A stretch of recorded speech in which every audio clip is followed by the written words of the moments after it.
This is the Ron Flatter Racing Pod via Horse Racing Nation, a weekly digest for horse fans and horse players with guests from around the racing world. Now, from Louisville, Kentucky, here's Ron Flatter. Happy New Year. Not quite yet. A little after Christmas, a little after Hanukkah. Well, no, middle of Hanukkah, Kwanzaa. Okay. Holiday time here on the Ron Flatter Racing Pod. By my side, if you're watching on video, is John Cherwa. John, you're there in Florida, correct? Correct. Wonderful weather. Will we get Griff? Can we get a Griff sighting? Maybe a little later. He's over in his bed right now. So we're going to review 2024 on this edition of the RFRP. And let me tell you, I said you can see, you can hear, and if you're a normal listener to the pod, and it's like, wow, what see? You know, what are we doing? Imaginary drawings here? No, if you're listening to the podcast and we haven't gotten quite to New Year yet, but it is the Monday before, that is when it will be posted on YouTube. And if you are watching us and you just wandered over here and thought, what in the world is this? This is the Ron Flatter Racing Pod. We are in our 8th year of doing an audio version. Jonathan, you've been on this, about a year as a co-host now? Sort of. I actually don't even know. I mean, you keep all those stats. I do. I just don't have it in front of me. But I'm no stranger to the RFRP. the Ron Flatter Ostentatious Pod is what you might have meant there. All right, so we're going to review the year 2024, and we're going to do so with a panel of, John will be part of it. We're also going to have Parx racing announcer Jessica Paquette. She also has a role in communications at FanDuel TV. She's hosted panels at the Global Symposium on Racing, not just this year, but in many years down in Tucson, Arizona. And so we're going to be able to pick her brain. And then, of course, someone who's from a racing family, referring to Caton Bredar from FanDuel TV, who is not terribly far from me here in Louisville, Kentucky. And so we will talk to all three of you about the year 2024. How are you going to celebrate New Year's Day or New Year's Eve, John? Are you like me and just sort of like, we'll not go out. I will tell you that. We'll go outside on the deck, but not out. We don't ever leave the bunker on New Year's Eve. And,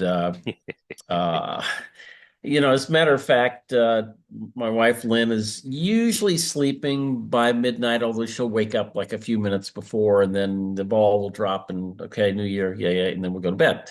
So, no, we're not big New Year's Eve people. Someone once said that New Year's Eve is for amateur drinkers, and you and I, of course, are professional drinkers. Yeah. Did you ever do Times Square? No, I would love to, except I don't want to be in one of those little pens and not be able to go to the bathroom for 10 hours, Although some have accomplished both. If I had a ton of money, which I do not, if you could get one of those front rooms at the Marriott Marquis. Yeah. Good. I don't know how much a night they go for it, but I know I can't afford it. Yeah, and it's not one night. I think you're buying for 3, but it's like going to Louisville for the Derby? Yeah, kind of. Yeah, it'd be much the same thing. There's a certain amount of sticker shock that goes with that. I did, I think, 4 or 5 New Year's Eves in Times Square. It just became a thing for me. I was living in Connecticut when I was at ESPN, and I'd drive down for it, and I would appear on, they would put me on right before midnight to, talk about it. I remember one time it was terribly cold, and I was, I think I opened it one time pretending to be confused, and I said, "It's tense here on the launch pad, Walter," or something like that. You got to be really old to know what that's about. I'm old enough. You're old enough, yeah. And I don't know what our demographic looks like. Maybe, we may be the young guys in all this, but I did do that. I remember once my girlfriend at the time, she had never gone to Times Square, so we went, and we were having a good time. And then they actually had a huge confetti drop. And it was this silver confetti, and it was very small. And I'm sort of like, yeah, it's New Year, Happy New Year, blah, blah, blah, blah, blah. And I'm getting the elbow from her, and I look at her, and she's got a piece of confetti in her eyeball. I'm like, oh my God, now I'm trying to help her extract this confetti with thousands of people surrounding us, hoping no one bumps my elbow while I'm trying to get this piece of confetti out of her eye. We did, and she did, and then we partied on until dawn, and then we flew back to where was I living? I was living in Florida at the time, actually. So that was in whatever year that was, 95, 96, just a couple of years ago, John. I wanted to mention this. You were at the Global Symposium on Racing, as I mentioned, with Jessica Paquette and Caton. They were all there. In fact, as I mentioned on a recent podcast, I thought perhaps the photo I saw of the two of them was taken by you, but you refuted that, correct? That is correct. I did not take any photos of them. I spoke for a while with Jessica and saw Caton from across the way, but she was always busier than I was. It occurred to me, and you've mentioned this, what is your highlight of every symposium day in the years you have gone to it? The highlight is actually the mixer between 5 and 6 each night, because that's where you get to meet people that you've never met before. And you just have to sort of weasel your way into these little clusters of people because all the racing secretaries start to talk and all these people start to talk. So I love the mixer, and as I mentioned a couple of weeks ago on the RFRP, Marshall Graham's presentation on the Jessica Paquette panel about the future of racing betting was just phenomenal. Well, I want to go back to the mixer.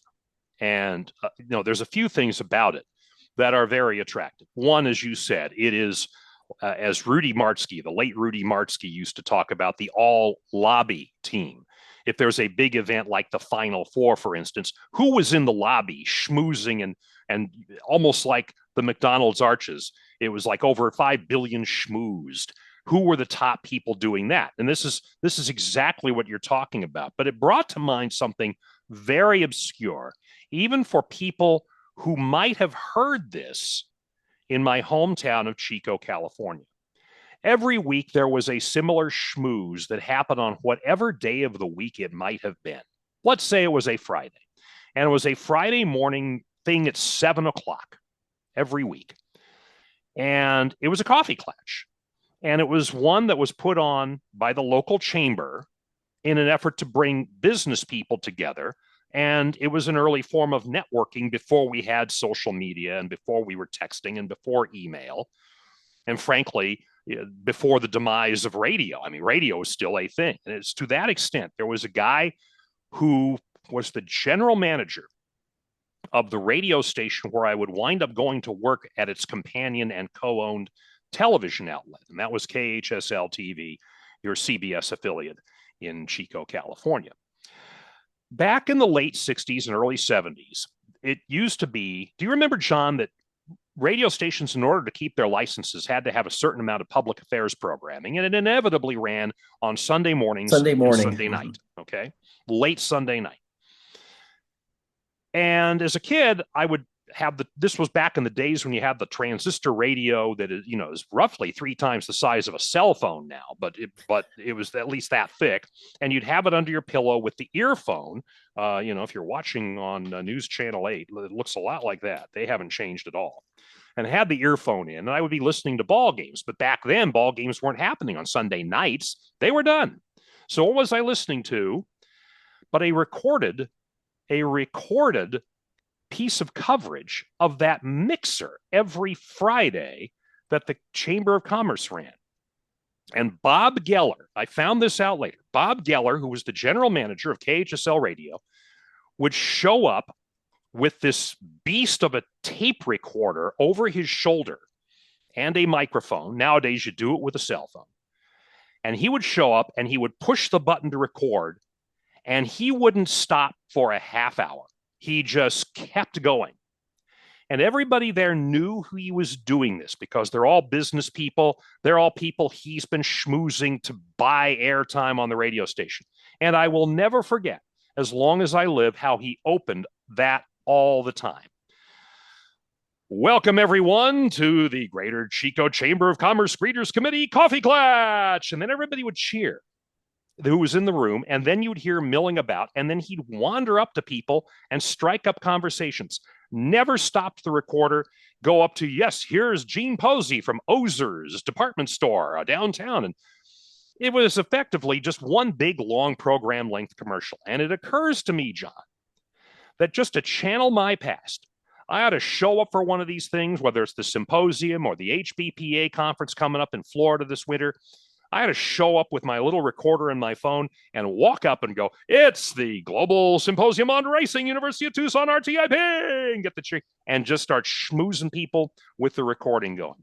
How do you think that would go over in 2024? I don't think it would go over particularly well. Creepy? Especially, it's a little bit, yeah. And let's also remember this is a almost nighttime activity in Tucson, and there is alcohol involved. Oh, that'd make it all the more entertaining, don't you That think? would make it more entertaining and more dangerous for some. You get that phone call later. Ron, this is so-and-so from such and such a stable.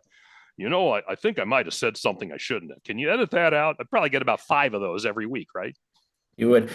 Before you move on, when you mentioned the cord, it brought me back to when I was a kid near the dawn of time, and that was when the World Series was held during the day. Yeah. And I would sneak my little transistor radio, wear a long sleeve shirt, run the wire up and hold my hand over my ear and would listen to the World Series game. And from looking at your reaction, I'm thinking you might have done the same thing. I thought about doing the same thing, but I had Mr. Bagley as my 5th grade teacher. Not only would he have disapproved of it, but then he would have pulled me aside, pretended to offer corporal punishment, and then want an update on the score. You know what I'm saying? Yeah. So that's what would have happened. All right. That's then. What's going to happen is a little more recent then. We're going to review 2024. We recorded this on December 21st, and you're going to hear from Jessica Paquette, Caton Bredar, and Mr. Cherwa, all coming up. You have heard me say before that any time is a good time to think about ways to save money when you are making bets. Return on investment actually starts with how you formulate your wagers and, frankly, the tools you use. And to that end, let me recommend a pro membership from Horseracing Nation. It's one package that includes 7 important reports, all in one bundle. Horses to single, the jockey report, the shipper report, post-position bias. Those names speak for themselves. So how about sire moves? They cover surface and distance changes. The pace report covers the hottest and slowest each day. And first-timer insights look at sires and trainers who are good bets for new starters. All of that in Horseracing Nation's Pro membership. And you can sign up now at pix.horseracingnation.com. Go to HRN Pro Reports.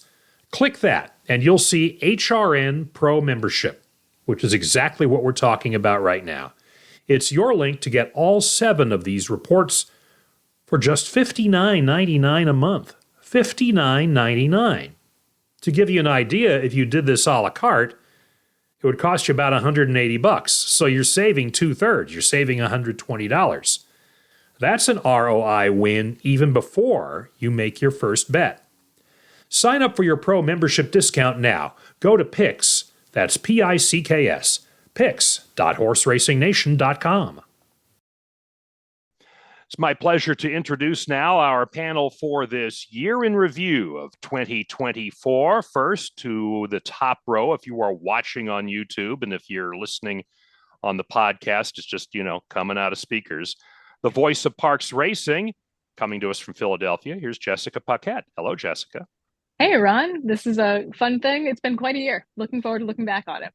And to the bottom row now, and that's the only way she would ever be beneath me, because listen, she's better than me. And I'm not setting a very high bar for that. Coming to us from Louisville, Kentucky, from FanDuel TV, here is Caton Bredar. Hello, Caton. Hey, hello. This is going to be fun because I don't know about better, but I definitely want to remember, which this is the best way for that. chronicling our memories here. It's the video and audio scrapbook. Okay, so we have the voice of Parx, we have a voice from FDTV, and we have a voice of reason anywhere but this podcast. And that's, of course, my regular co-host, John Cherwa. All right, John, you're in Florida, right? I am. I think I'm the only one wearing a short sleeve shirt at the very moment. And Way to rub it in. I'm very, very proud of that. So anyway, glad to be here on the year ender as we will predict things that haven't happened yet. That's right. We'll do that at the end. But for that, let's now, he said, we'll get right to the stars of 2024. And I will start out with, I guess, the likely horse of the year, Thorpedo Anna. And of course, with her accomplishments, 5 Grade 1 wins, certainly a loss that was memorable because of how close she came to beating the boys when she lost to Fierceness in the Travers. And then, of course, the cherry on the parfait was the victory in the Breeders' Cup Distaff. And so let me just go around the room, as it were. Jessica, is she horse of the year? Oh, absolutely. No question about it. What a year she's had. And it was so marvelous the way Kenny shared every step, the good and the bad of the year with her, with the public. I think that kind of transparency goes a long way. By the way, as we were recording 10 days before the post date for the audio and a couple weeks before the video, Kenny had just, speaking of the transparency, I mean, we saw the procedure. He took a video of it for the repair in her jawbone, which looked minor enough, but, it can be kind of alarming. But again, with that transparency, Jessica, I mean, we got to see for ourselves what was going on. Well, and it was interesting because leading up to the Pennsylvania Derby, a thing that I was getting asked a lot is, is she over the top in the Travers? Has she taken a step back? And the thing I would say to everybody is, you have eyeballs. Kenny shows her to us every single day. She clearly is not. Right. That's the old thing. I always enjoy watching football games. What adjustments did you make at halftime? And I was like, well, we were watching the second half. We should know that, right? So we could look at that. Caton, what about you? Horse of the year? Oh, for sure. It's not supposed to be a popularity contest. In this case, it's not only a popularity contest and the most popular horse, but also the most consistent and the best in her category, and even outside her category in terms of the Travers, with her almost coming up with the win. I think this is one of those rare instances where almost everybody agrees. I'm sure there'll be a few people that will be contrarians or try to come up with something else. But at the end of the day, she danced all the dances. She was brilliant. And what was fun, too, was that she lived up to the hype. Going into it, I think she was the one that everybody felt was a standout potentially in the category, and she certainly was. John, you've just been teed up. I mean, you've been a contrarian before. Do you dare this time around? No, I think Thorpedo Anna's the clear winner. I think there's a bigger question is who will finish second, whether it be Sierra Leone, whether it'll be Fierceness, or I think we are pretty clear it's not going to be City of Troy. No, I think it's a no-brainer that she wins. If the argument were to be made against her, I guess it would be that she faced females throughout the year, but for the one race, and did lose. And I guess you would say Fierceness. And Kenny McPeak, the trainer, I saw him at Churchill Downs toward the end of the meet this fall. And he asked me, he said, well, what do you think? And I said, well, I think you're running away with it. I don't think you have anything to worry about. And then he even offered, he said, well, could it be Fierceness? And I thought, it could be, but I don't think it will be. Does anybody have any thoughts about that? Maybe that asterisk if we were to put one on there. I think Fierceness would have had to have won the Classic. Yes. If he won the Classic, then I definitely think that probably he might have gotten it, or at least there would be quite a bit of a discussion one way or the other. And then I think he still would have gotten it because the Classic seems to weigh heavily.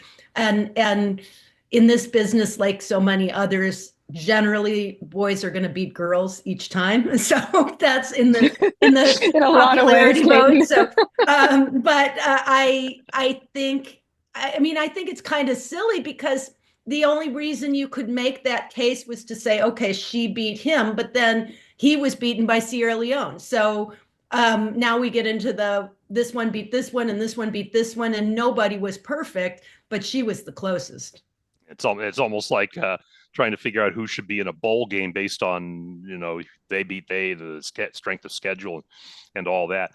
We've mentioned nothing but 3-year-olds here, and it has become one of those trends in horse racing that we talk so much about 3-year-olds, in part because they get so much attention most of the year, what with the Kentucky Derby Trail, the Kentucky Oaks Trail.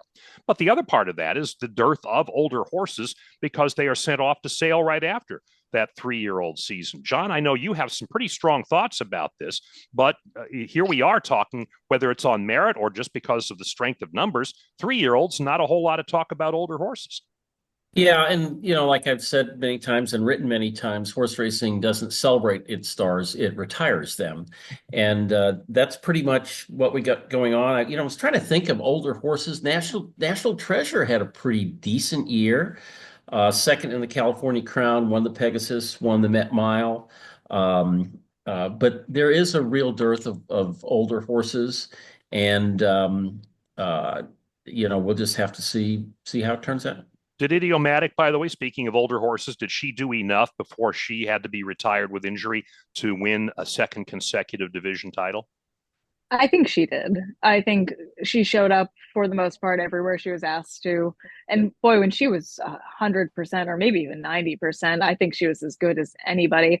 To me, she was the kind of horse, and I know this is a hot take that I got, people like to revisit on Twitter, that I would have taken her in the Classic. If she was kind of as at her best, I would have taken her in the Classic 1000%. I think she was as good as any older horse in the country. I like hot takes, though. Those are always fun. Caton? I mean, as she was going toward the Breeders' Cup before the announcement was made that she was going to be retired, she was the horse that was hands down going to be the favorite, and that I think rightfully so, everybody really felt you had to beat her, and it was a question whether that was going to be possible. So for me, that makes her definitely, you can't hold against her what she didn't get the opportunity to do. That's how I always look at it. So I think she is the champion, although there should be weight given to the Breeders' Cup winners. In this case, she did more than anybody else did. Let's go back then to the connections, though, for Thorpedo Anna. They certainly campaigned a great year. And it also brought to an end a couple of schneids for Kenny McPeek. He'd never won a Breeders' Cup race before, hadn't won a Kentucky Derby. And here he does with both. He gets the Breeders' Cup distaff win with Thorpedo Anna, gets the Kentucky Derby victory with Mystik Dan. Brian Hernandez Jr. riding both of those winners. And it's just some thoughts maybe about whether those will extend to the Eclipse Awards when we look, say, at champion trainer. Seems to me to come down to Chad Brown on numbers and Kenny McPeek on the highlight accomplishments. Caton, what do you think in terms of just the coattails here that these two horses brought their connections, and with that, the rise to the stage that they're appearing on? Well, this is my soapbox. I hate things always going down to numbers, but most of the time that's in the human categories who gets the Eclipse Awards. So at the year's end, I mean, I will always be the person that's voting for, and sometimes the lone wolf that's voting for, the trainer of the horse of the year, even though he had a small stable and didn't come close to having the numbers.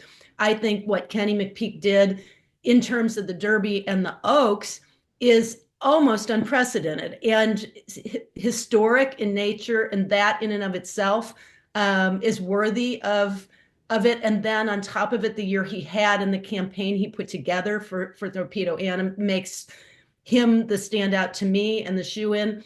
I understand that Chad Brown had an incredible year, and in many other years that would be enough to have him be trainer of the year. I'm not, I don't like when people say, well, he had more opportunities. He did an exceptional job, but he should have done better. I don't go for that in terms of the line of voting. But at the end of the day, if you look at the champions, it's going to be very close, I think. When I mark my Eclipse ballot, I believe it will be very similar as far as numbers of champions that were developed by a trainer. And so I give the edge to Kenny because of the type of historic year that he had. John, how would you parse this? Well, I mean, you got to give Chad credit. He was not arrested this year. So there is that. Talk about hot takes. Kill the messenger, right? um, Kenny, everybody loves Kenny. And he returns our phone calls, which is like one of the most important things. I like the idea of Kenny winning it. And you're right. I mean, Caton's right. We do tend to pick these things all by numbers. And the best trainers have the best owners and so on and so forth. If I had a vote, which I no longer do, I would vote for Kenny. Jessica? So when I was president of the New England Turf Writers, our year-end awards, I made a very clear distinction that it was outstanding trainer, not leading trainer. And I remember having a very loud argument with Marcus Vitale about that at our dinner because he took some great objection that he didn't get the trainer award. And I had to explain to him to match his tone that it was for outstanding trainer, not leading trainer, and that there was a vast difference between the two. And I didn't find anything outstanding about his performance that year or his behavior at that Turf Writers dinner. So I think there can be a real difference between outstanding and statistics. And Kenny was outstanding this year. Let me punctuate our discussion on horses with maybe the bigger debate for the Eclipse Awards, and that is who would be the 3-year-old male. It comes down to Sierra Leone, Fierceness, Seize the Gray, Dornoch, and I'll even throw in this one because we're recording before the Malibu was run. But you know something? Mystik Dan could throw in another Grade 1 win as well and also tie the others as far as number of Grade 1 wins in 2024 if he were to do it there to join his Kentucky Derby victory. But I think it's between Sierra Leone and Fierceness. What do you say, Jessica? So this is embarrassing to admit, and I don't believe I'm going to tell this out loud. Until we started this podcast, I could not remember who won the Breeders' Cup Classic. So maybe that's your answer. Jessica, I'm not going to make you feel alone. I drew a blank on it too. I'll say old age in my case, but I did. I've had a couple of good concussions, so maybe that's it. So, but I remember Fierceness, and I remember Fierceness's Travers. That was one of those races that makes you a fan of horse racing. So I think my vote would be to Fierceness. All right. Caton? I go back and forth, and I definitely am interested to see what happens in the Malibu because, I mean, I would love to see Mystik Dan jump up and be that horse because then I think that he definitely deserves it and would probably get it. I think the odds are against him, but I go back and forth. I'm probably leaning toward Fierceness.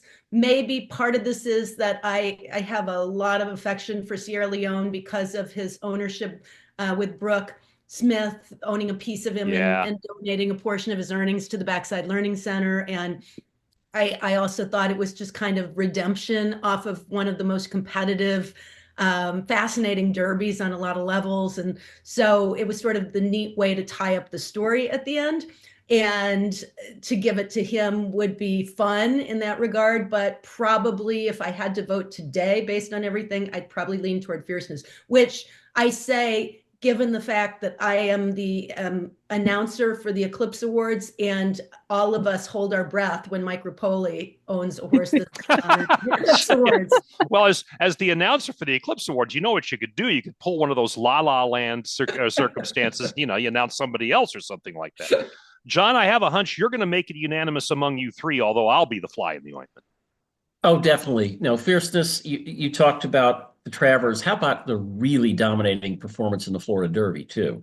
I mean, he's had a couple of great races. Sierra Leone, I'll always remember as the horse who finishes second. Or at least, tell what you said all year long. I said all year long, after once he started running in the significant races, I said anybody who bets Sierra Leone is a fool, because show me when he wins. When does he win? And it's the same argument that you make about a Japanese or a horse from Dubai coming over and winning the Kentucky Derby. When it happens, I'll believe it. Okay, Sierra Leone did win the Classic in another fraction freak situation, but he won. Okay, right, pace dependent, but listen, you can say that about every closer. You're going to say that about Zenyatta? You know what I'm saying? I mean, I know John did. Well, No, actually, I was a huge Zenyatta fan. How could you not be? Sure. And actually, I think I was thinking back, was she the last female horse to win Horse of the Year? The last female to win Horse of the Year? I think so, yeah. I think so. Yeah. But I would listen for 3-year-old. I would go Sierra Leone. You're talking about fool's money is parted when you bet on him. Not if you always bet on him to show. And that's why they get into the game. When, God, I just hope I can show in a race. That's what the owners and the trainers all say. Well, I'll tell you what, if you bet fierceness to show every time, you left empty-handed a couple times. You know what I'm saying? So that's where my rubber meets the road. But we'll see how the vote goes. We're of the four of us, 2 have votes, and we're outnumbered even if the other 2 hadn't relinquished them. If you are just diving into serious horse playing, or if you've been doing it for a while, let me offer you a deal on a proven system for successful handicapping.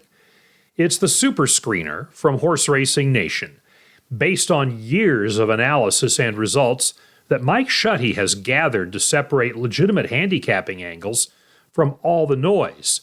It shows you what's important and what's not. It exposes bad favorites and shines a light on value plays. All of this will give you confidence in who to use and who to toss. Some of the live long shots revealed by the Super Screener can help you boost your payoffs up to 10% simply by making your bets more efficient and identifying value plays that are more likely to come through. Right now, we have a special package that takes you from now through the Kentucky Derby. Go to picks.horseracingnation.com. Click the upper left. That's where it says the Super Screener package, Kentucky Derby. Take you from now right through May 3rd and the Run for the Roses. Check it out. The Super Screener only at Picks. P-I-C-K-S. Picks.horseracingnation.com. Let's get back to what we're talking about for the year 2024. With Jessica Paquette, Caton, Bredar, and John Cherwa, and we're talking about top horses a few moments ago, top moments right now. I'm going to start with what Brian Hernandez Jr. did in riding Mystik Dan, like threading the elephant through the eye of a needle along the rail at Churchill Downs back in the Kentucky Derby to get his first Derby win, to give Kenny McPeek his, and of course to get Mystik Dan over the line in a sensational performance. That's one of them for me. Let me go ahead and go around the panel. John, what about you? I think the Kentucky Derby race, was probably, the best moment. Another great moment was Wayne Lukas winning the Preakness. I mean, you have to love that. Baffert returning to Churchill Downs, winning with Barnes. I think those are probably my top moments, but from the last topic, let's also mention that we might have a non-Ortiz winner for the first time in Jockey of the Year. Oh, thank you for bringing that up with Flavien Prat. Absolutely, yeah. Caton? Maybe selfishly, it's because you want the one that you were right about, and it happens so seldom this year for me that I will hang on to the Kentucky Oaks. It's sort of the precursor to the Derby excitement. Granted, it wasn't the drama that you had in the Derby, but to see Kenny get his Oaks win, to see everything come together and her win in such commanding fashion, kind of set the stage for what then happened over the course of the weekend. And I felt that was one of the highlights for me, to see a filly who had, it's so rare that we get horses that are good at 2 and tops at 2 that then come back in the biggest races at 3 and deliver. And she did. So for me, that sort of started the whole run of Thorpedo Anna through the entire year. So that's very memorable for me. I have to admit that the day after the Derby, so you do the usual pilgrimage to the barns and you go to the barn of the Derby winning trainer, And Brian Hernandez was out there, and Kenny's out there, and the owners are out there. And of course, typical of all of them, they were giving of their time and didn't say no to anyone in terms of interviews. And then they're parading the horses out, and there's a zillion shutters going off for Mystik Dan. And Thorpedo Anna was an afterthought. And isn't it funny now, 7 months later, it seems like Mystik Dan has become the afterthought, and it's all just because of obviously performance related, Jessica. And I'm curious, you were there for her cotillion win, so that's sort of that point where she's on the crest of that wave. But there was a point where their paths crossed in terms of who was still the A-list on the red carpet, right? Oh, absolutely. And Special Philly, I think, captures the public just a little bit differently, especially one that kind of boldly ran against the boys and ran well. She lost nothing in defeat. And I certainly was there for her cotillion, but it's such a different experience in the way I experienced that race than as someone viewing it as a fan. Because like I'm a fan in there too as I'm watching this, but there's a moment where I'm watching through my binoculars and like it's this funny thing when you're announcing, you have a separate train of thought in your head the entire time, separate from what's coming out of your mouth. So in my mind, I'm like, oh, she might get beat. Like she has nowhere to go. And, you know, because your eyes are on her, because that's where the story is. And very rarely do races go how you kind of envision them in your mind as the announcer, but sometimes it all comes together. Another super cool moment, and this was just from my vantage point up in the announcer's booth at Parx, was watching the hundreds of people crowd into the winner's circle from my racehorse after Seize the Gray won. For whatever you think about that, it was a really cool moment to see so many people excited about a moment. Like there's that quote, like that a horse can take 1,000,000 people on the ride of a lifetime. And that's what I was thinking of, just watching more and more people fit into that small winner's circle. Yeah, Can I jump in? That absolutely, was one thing please. that the Breeders' Cup, in the Breeders' Cup Sprint with Straight No Chaser. Yeah. Also my racehorse, and also to see the reaction. And for me, the added bonus, of course, for the entire FanDuel team to be with someone who has a direct association with Christina Blacker's husband, training him, and her being a pretty big supporter of my racehorse in general, owning horses through my racehorse. And for what it's worth, I realize that most of us in the industry don't understand why people would buy into my racehorse or get involved with it, or there is some level of skepticism with every new idea, I think, that comes down the pipe. But at the end of the day, everywhere I go that's not racing related, I run into people who, when we start talking about racing, and maybe it's because I'm in Kentucky a big part of the year, but they love the idea and they have gotten involved. And my Pilates instructor, whose mother passed away not very long ago, said, hey, you know, I just found out that my mom owned part of Seize the Gray, and they are so excited about it. So I mean, I think that my takeaway from this year was stop breaking down the things that are working. These people are enjoying but it. Also just let people enjoy things. Like exactly. It doesn't impact me. Even if I think it's silly or whatever, people are caring about racing and having a nice time. Knock yourselves out, crowd into the winner's circle. Good for you. There is nothing better than seeing that crowd and seeing that kind of response to something that most of the time we're the only ones that No, normally at Parx on a Tuesday there are 3 people in the winner's circle. It was nice to see. Where do you rank the Fierceness win over Thorpedo Anna and the Travers? To me, that may have been the most exciting race at the top level. The Derby performance was unique because of what Brian was able to do in getting Mystik Dan to the lead. But it's just a pure race that I look forward to. That one really lived up to the hype. I mean, here they're coming down the stretch, and those are the two. I mean, what do we think about that as far as if you're going to carve a 2024 Mount Rushmore of races? I mean, it was the moment, right? And as a fan, you have that moment like in deep stretch where you realize viscerally who you are rooting for. And sorry, Fierceness, I was rooting for the filly, but it was one of those moments that reminds us, I think, why we love this sport and like kind of at its core what the best part of this sport is, and that's a battle between two horses who know what they're doing out there.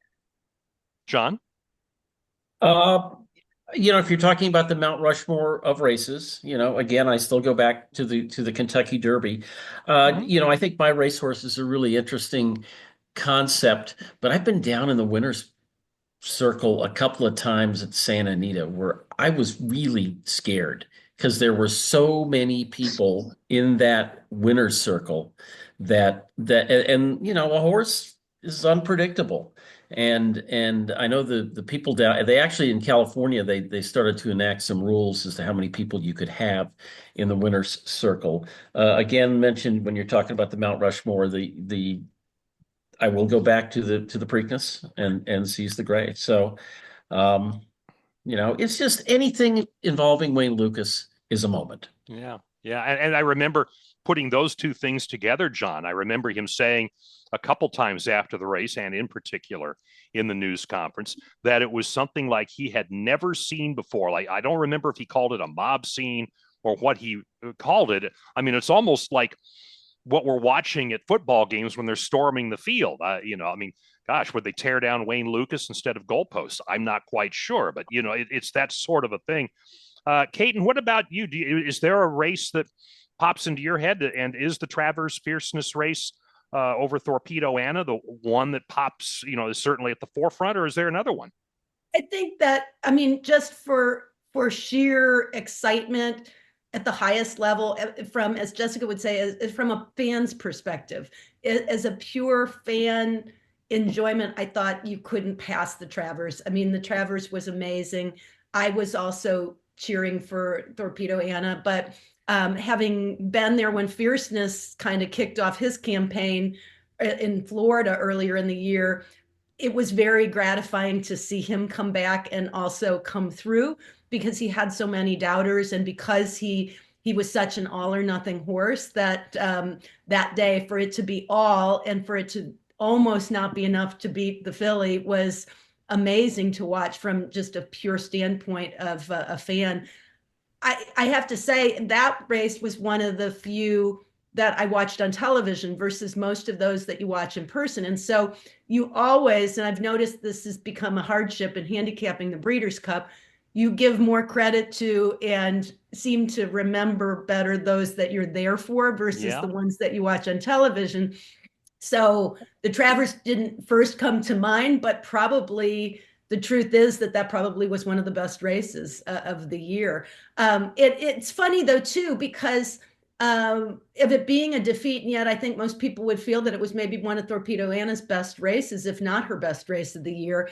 And it kind of brings you to, like, with Brian Hernandez versus Flavien Prat, which I think is going to kind of be the discussion, although I tend to believe that Flavien is going to end up winning. And the Eclipse Award, Flavien was consistently good all year long. And if you were there or you watched certain races, you were in awe of him. And yet I probably watched most of his wins on television, where I probably watched most of Brian's in person. And that, combined with the fact that he would be able to sweep the Oaks and Derby in the same year, again, makes it like, I was very offended that it seemed like everybody was closing the case for Flavien and not even considering anybody else. And probably at the end of the day, they both had such spectacular, outstanding years that there's definitely no wrong answer to it. But and maybe Flavien, because his was, big on every level, is the rightful winner. But I struggle with that, because I really feel like, I also feel like Flavien's probably going to have a lot of future opportunities. And I don't think that Brian could ever have another year like this. Maybe, I hope he does. I really do. But having lived that type of experience where riders have once in a lifetime type years, they don't often come again. Let's get to off-track issues as we recap 2024. with our panel, Jessica Paquette, Caton Bredar, and John Cherwa. I don't know that they get any bigger than what happened in July when Churchill Downs Incorporated said, enough is enough. We are ending the suspension of Bob Baffert. And so it will have been 4 years between Kentucky Derbies for Baffert, last seen having finished first with Medina Spirit, only to be disqualified by what turned into a wildly disputed drug test. And so Baffert returned to Churchill Downs, a lot of smiles and handshakes as if to put it behind them symbolically between Baffert and CEO Bill Carstanjen of CEI. And that was, of course, when Barnes won that maiden race the day before Thanksgiving. I'll just open it up. John, this is really your account. What's your thoughts about how, not only what happened in July, but the past 4 years? Well, I think that to paraphrase Tim Russert on the November evening in 2000, when he said Florida, Florida, Florida, I'm saying California, California, California. The whole industry is watching what is going to happen. In mid-December, they closed basically racing in Northern California, except for the fairs, will cease. And that is simply because they couldn't make the economics work. Then we're going to wander down south and the debate over whether HHR, historical horse racing, can get into California. I think the entire industry is watching and rooting for California, but rooting may not get the job done. So I think that will continue to be, that was, to me, the big story. Other ones would be how HHR has taken over Kentucky and made it an incredibly successful circuit, and the HISA lawsuits. Okay, let me try to get back to the Baffert point. Caton? So it's a very tough issue for me because on a personal level, we were the beneficiaries of the disqualification. But in the Derby with Doug, my husband, representing Florent Giroux at that time.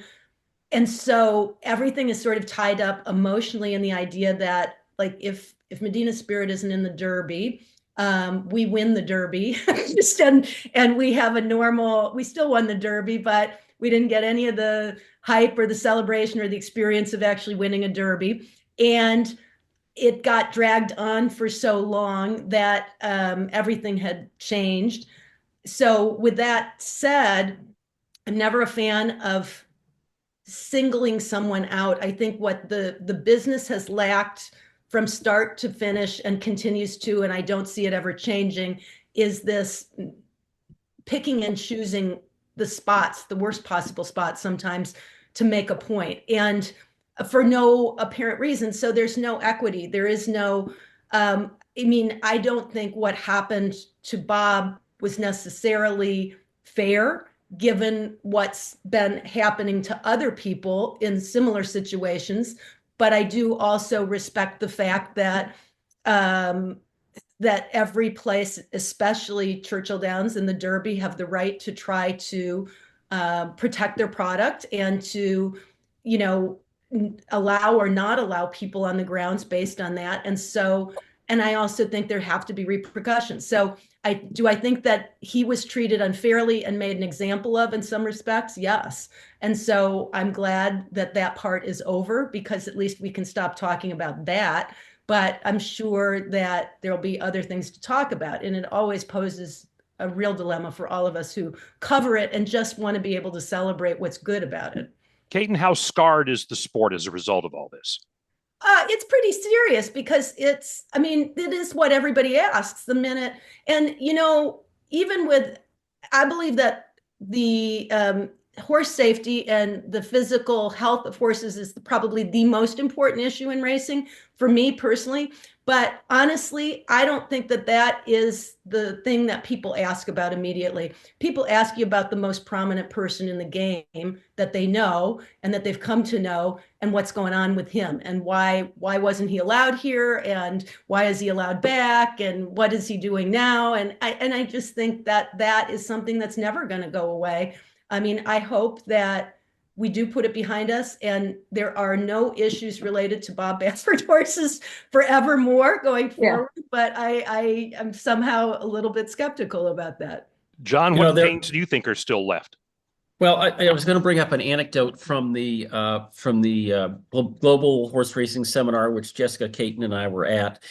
And after the panel, or after Amy Zimmerman, Griff says hello. After Amy Zimmerman did her panel with Bob and Todd Pletcher, Bob went and did a TV interview, and there was a camera person there, and that was just reading questions. There wasn't even a reporter there, and he asked the question, so how do you feel when people call you a cheater? Bob turned and walked away. It's going to stick with him for a while. At least the specter of what happened the last 4 years, but we'll see. Jessica, can racing simply turn the page? Yeah, I think racing has to, right? And that's kind of the beauty of the sport, is that there's another race and another moment. And I'm just looking forward to getting to the point where the Derby is not, the headlines are not, this is the Derby without Bob, or this is the Derby where Bob is back. I just want to kind of move forward and have, the Derby's never boring, but I'd like to have an uneventful one. Let me touch on something. I'll briefly touch on the California situation. We saw Golden Gate Fields closed down. In Maryland, we're going to see the closing of Laurel Park. It will temporarily host the Preakness, and then the rebuilt Pimlico will wind up hosting it. And then we're going to see Aqueduct closing down once racing goes the entire year minus Saratoga to the rebuilt Belmont Park. So we definitely lost one racetrack. NorCal came off the ropes and got knocked out, and now we've got these other two. Any thoughts, John, starting with you, about just the continuation of racetrack closings? Well, we do have to celebrate the fact that 2024 was the first year, was the one we've gone 1 year without Churchill actually selling or closing a track. So there is that to be said. Yeah, that's true. And there is no doubt there'll be contraction, just no doubt, because you've got three healthy markets. You've got Kentucky, New York, and Oaklawn are really, I think the three healthiest. Maryland and Florida, just sort of, we're going to see what's going to happen in Maryland. Florida is completely irrelevant 9 months a year. And then there's California. So I think you'll see contraction. Probably the next one, I'm going to guess maybe, I guess isn't New Jersey closing a couple of tracks? Well, harness track, Freehold. Yeah, harness tracks, but there's still tracks. Yeah, I think Arizona is probably the next place where Turf Paradise. I know they just got a license again, but I don't think there's a great future there. What is probably the most robust state as far as racing and gaming? Wyoming. Everybody loves to talk about Wyoming. Wow. All right. Old faithful John Cherwa coming up with that one. All right. Let me touch on one thing. I know time for you, Jessica, is short. Let me just very quickly. This is going to be fun. HISA and courts. It's going to the Supreme Court probably come 2025. Regardless of how that comes out, how are we grading HISA right now, Jessica? Well, I don't think you can argue with the fact that the sport has become safer for the horses and for the riders. And I know some of the rollout has not been great, and there have been some bumps along the way, but you have to commend them for trying to continue to work with and be flexible with how things are going. But the Q4, the year-end safety numbers that were released, those numbers don't lie. This was our safest year in a long time. And anything that makes the sport safer day in and day out, and not just for horses at the highest level, right, but for horses that are competing at these smaller or mid-sized racetracks throughout the country, it goes a long way, and that's important. It's important to not lose sight of progress in the way of perfection. John, I know I'll anticipate, because you and I are on the same page in the choir book on this one. It is great that the racing deaths are down by so much, but we still don't know about training deaths. 100%. And Lisa Lazarus was telling me, okay, next year they will have a metric probably based on workouts and training deaths. But, what does it matter? Like Santa Anita claimed, we only had, 2 deaths in our fall, in our big meeting last year or this year. But yet she didn't mention, it wasn't mentioned the 7 training deaths. And until we can get that, I don't think we can have any kind of success that we can call. But there's no doubt deaths are down. It's so much to the point that we're talking more about sudden deaths than musculoskeletals, at least in California. Yeah, you may say that about success, but we certainly have had progress. I think we can agree on No that. question. No Okay. question. And credit to the Stronach group for leading the way on that. And I don't say that very often. No, you don't. Caton? So I have a mixed bag with HISA. I will say one thing, and this is totally anecdotal, not anything grounded in statistics or studies, but watching the races on a regular basis, I think you see more of the medium level trainers or even smaller barns that are suddenly winning races. Now, I wouldn't say at like an astronomical rate, but where you never saw them win before, even in bigger races, you now see them. So I think that there is an argument to be made that some of the regulations have leveled the playing field. And I think that's a really, really good thing. I think that it would be disastrous to go back to the way we were before. And I think that the majority of trainers hope that that doesn't happen as well. But that said, the one thing that I think they're making progress on that I wish didn't happen in the first place is that it sort of became a HISA good, horseman bad. Trainers are the evil ones trying to keep the business rooted in the old-fashioned, archaic, dangerous, bad, cheating way. And that's not how it is or how it was. And I don't think that's how it ever will be. I think great strides have been made to put trainers on the committee and get horsemen more involved in the discussion from the beginning, and know they can't make up their own rules as to how they're policed and regulated. But the way it can be portrayed to everyone as to what the effort is, I think can be improved on. And I think they're trying to do that. So that's a good thing. But as a daughter of a trainer, it bothered me a lot that I felt like they were being painted with a pretty broad, bad brush. Our final moments now with our panel, and we're going to offer a little PN to the old McLaughlin group. We're going to do predictions. Start with you, Jessica Paquette, for 2025. Barnes wins the Kentucky Derby. John Cherwa. Well, I actually wrote down a few, and my first one was You get one. Baffert will win the Kentucky Derby. I'm not going to go so far as to say Barnes, but Baffert will win the Kentucky Derby. Caton Beetle Bredar. One of the longest shots on the board will win the Kentucky Derby. I think it's the horse that nobody thought of. Not a Bob Baffert. Probably not from California. Mike Ripoli, in his role as commissioner of horse racing, will make a major purchase, perhaps in a racetrack, but it will not be Santa Anita. Bye-bye. Past performances heard on the Ron Flatter Racing Pod are provided by Brisnet, the only place where you can get Kieran speed points, the easy way to map the pace in any race. Find out for yourself. Go to brisnet.com. Thank you again, Jessica Paquette, John Cherwa, Caton Bredar. Appreciate your time on both this audio and video review of 2024 here on the Ron Flatter Racing Pod. Thank you. Thanks. Thank you, guys. Happy holidays. See ya. You know how they do errors and omissions on the Pardon the Interruption show, John? Yes, I do. The one that came to my attention, we recorded on the 17th and not the 21st. So if you remember way ago in the podcast when I said it was the 21st, no, it was a lie. It was a lie. Thank you again to everyone. And thanks again to you, John Cherwa. That's right, Ron. Next week, we're into 2025. Well, I'm sure we've got Kentucky Derby preps to look at. We've got issues, we've got answers, and we will hopefully have your company. Until then, this is Ron Flatter. Do have a happy and safe new year.